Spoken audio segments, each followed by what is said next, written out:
लगे सफेद फूल। फसल की सुरक्षा के लिए 3 महीने तक खेतों पर ही गुजरेंगे किसानों के दिन रात। पटाखे और देसी घरेलू नुस्खों से किसान भाग रही है। नीलगायों को क्षेत्र में इन दिनों अफीम की फसल पर फूल भी आने लगे हैं। अब कुछ समय में इन पर डोडा भी आने लगेगा। अफीम की फसल बढ़ने के साथ ही किसानों के माथे पर इनके देखरेख को लेकर चिंता सताने लगी है। किसानों को फसल की सुरक्षा में दिन और रात खेतों में ही गुजारने पड़ेंगे। किसान अपनी फसल को प्राकृतिक प्रकोप, मवेशियों और पक्षियों से सुरक्षा करने में जुटे हुए हैं। किसान बताते हैं कि अफीम को काली देवी का रूप पूछने की मान्यता है, वहीं इसे काला सोना भी कहा जाता है। वर्तमान समय में क्षेत्र के किसान के लिए जो बहुमूल्य फसल है, जो कि इन्हें अच्छी आमदनी के साथ समाज में रुतबा भी दिलाती है। अफीम काश्तकार अफीम खेती को बचाने की बच्चे की तरह पालन पोषण कर बड़ा करते हैं। जिस दिन फसल बोई जाती है और जहां तक कटती नहीं है, उस पल तक संभाल रखते हैं। कई किसानों ने तो खेतों पर झोपड़ियां बना ली है, जहां रहकर दिन रात रखवाली कर रहे हैं। अफीम की फसल पर फूल और डोडा आते ही अफीम तस्करों से भी किसानों को खतरा बढ़ जाता है। हालांकि मवेशियों और प्राकृतिक प्रकोप से भी खतरा कम नहीं होता। किसानों ने मवेशियों से फसल की सुरक्षा के लिए तादी लोहे की जालियां लगा दी है। प्राकृतिक प्रकोप से बचाव के लिए अफीम की फसल के चारों तरफ मक्का की बुआई करते हैं। इससे शीतलहर और पाले का असर मक्का की फसल पर कम हो जाता है। देसी घरेलू नुस्खे से किसान भाग रहे हैं। नीलगायों को अफीम की फसल को सबसे ज्यादा नुकसान इस क्षेत्र में नीलगाय पहुंचाती है। किसानों की सबसे ज्यादा मेहनत इन नीलगायों से फसल को बचाने में की जाती है। ऐसे में अफीम और डोडा चूरा तस्करी का अवैध कारोबार भी शुरू हो जाएगा।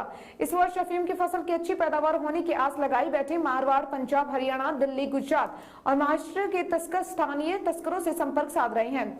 इसके साथ ही इस दौर में शुरू होने के बाद तस्कर काला सोना यानी अफीम अवैध रूप से अपने क्षेत्र में ले जाते हैं। किसान 3 महीने फसल पूरी नहीं होने तक खेतों में ही जुटे रहती हैं। डोडा निकलते ही मां काली की पूजा के साथ होगा अफीम का दूध संग्रहण। अफीम के पौधे पर सफेद फूल आने से किसानों के चेहरे पर खुशी का माहौल छाया हुआ है।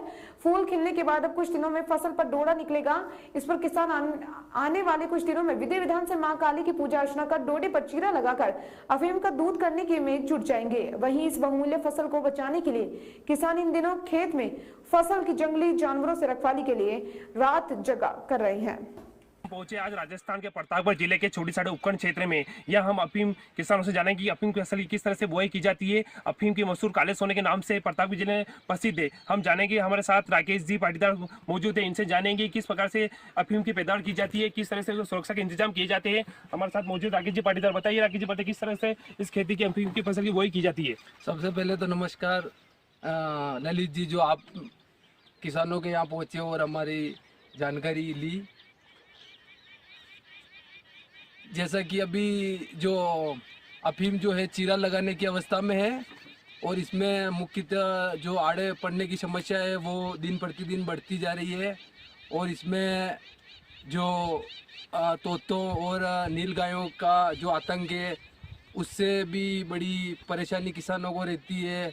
जैसा कि आप देख रहे हैं कि ये यहाँ पे नेट लगा रखी है तोतों के लिए, और नीलगायों का आतंक तो एनी टाइम बना हुआ रहता है। और जो रही बात औसत की, जो औसत पहले कम थी तो भी किसानों को परेशानी होती थी औसत देने में, तो अभी तो और औसत सरकार ने बढ़ा दी है, जिससे किसानों को बड़ी समस्या हो रही है औसत देने में और एनी टाइम परेशानी बनी रहती है औसत देने की। हमारे साथ एक और किसान मौजूद है, हमारे सिंह भाई से पूछेंगे किसान से कि क्या व्यवस्था की जाती है। सर, एक तो नमस्कार सबको मेरी तरफ से। और अभी तो फिलहाल अफीम की तैयारी है, फुल यौन पे है अभी, और अभी चलने 8-10 दिन में चालू हो जाएगी। और है कि मार्केटिंग का सिस्टम भी सरकार ने गलत चालू कर रखा है, इसको भी ख़त्म करना चाहिए। इससे बहुत सारे किसानों के पट्टे संकट की स्थिति में ही रहते हैं। इसमें क्या नुकसान होता है, अफीम की फसल नुकसान कैसे होता है? अफीम की फसल तो ये मान के चलो, आपके एक बच्चे को संभालते हैं वैसे ही इसको संभालना पड़ता है। और शुरू से ही देख लो, अब इसमें अभी तक 10 बार तो स्प्रे हो चुका है और अभी 3-4 बार और स्प्रे करना पड़ेगा। और अभी देख लो, अब ये हो रहे हैं पत्ते ऐसे हो रहे हैं, ये खराब है। हमारे सहयोगी बताइए, कैमरा मैन तो लाइए थोड़ा पास में, बताइए किस प्रकार से इल्ली होती है इसमें। ये देख लो, ये हो रहा है, ये शुरू से ही ऐसी ही रहती है। चलिए हम एक और किसान से जानेंगे कि इसकी पैदावार कैसे होती है, किस तरह से इसकी सुरक्षा के इंतजाम किए जाते हैं और सबसे शुरुआत में कैसे इनको बोया जाता है। इसको बोने के लिए तो खेत को बहुत हाँकना जोतना पड़ता है और बहुत कड़ी मेहनत करनी पड़ती है। और DAP, पोटाश, सब नाइट्रोजन वगैरह, देसी खाद वगैरह सब डालना पड़ता है। और इसमें एक पाला पड़ने पर बहुत नुकसान होता है। और चलो ठीक है, राकेश जी से इस बात में जानकारी करेंगे कि नुकसान के फायदे हमने इनसे बांधा और किस तरह से नीलगाय